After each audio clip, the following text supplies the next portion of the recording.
ایک غریب لکڑہارا جنگل کے قریب رہتا تھا۔ وہ روز جنگل میں جاتا، لکڑیاں کاٹتا اور اسے شہر میں لے جا کر بیچ دیتا تھا۔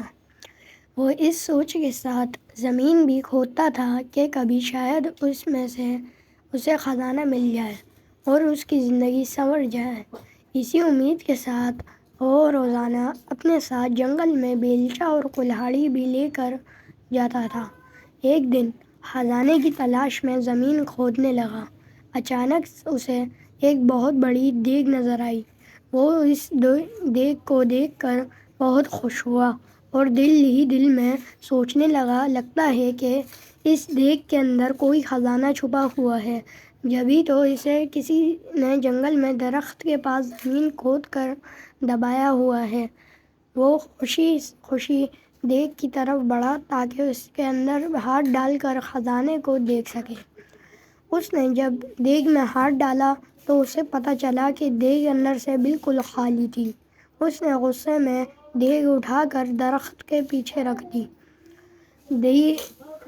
کچھ دیر وہ خزانے کی تلاش میں زمین کھودتا رہا، لیکن اس کے ہاتھ کچھ نہ آیا۔ اس نے غصے میں کلہاڑی اٹھا کر درخت کے پاس پھینک دی اور تھک ہار کر درخت کے قریب بیٹھ گیا۔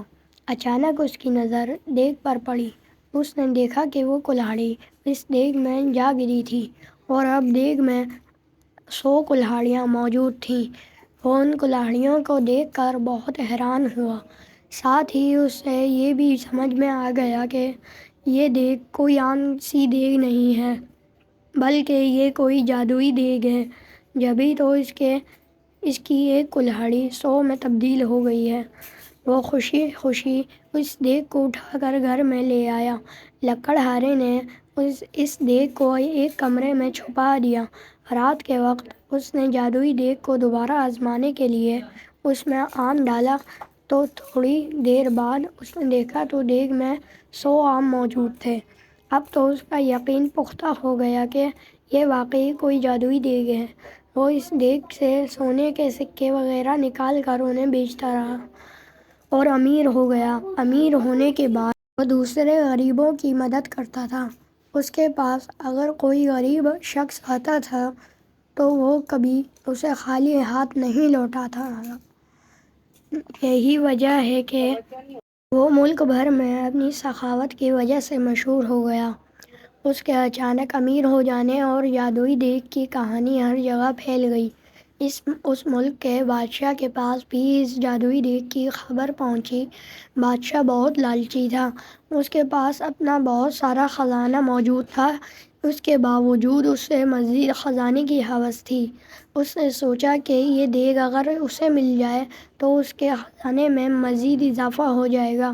اس سوچ کے ساتھ بادشاہ نے حکم دیا کہ لکڑہارے اور اس کی دیگ کو محل میں لایا جائے۔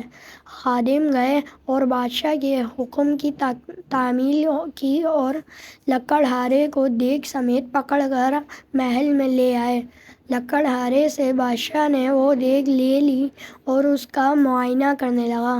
اچانک وہ اپنے قدم نہ سنبھال سکا اور اس کا پاؤں دیگ میں جا پڑا۔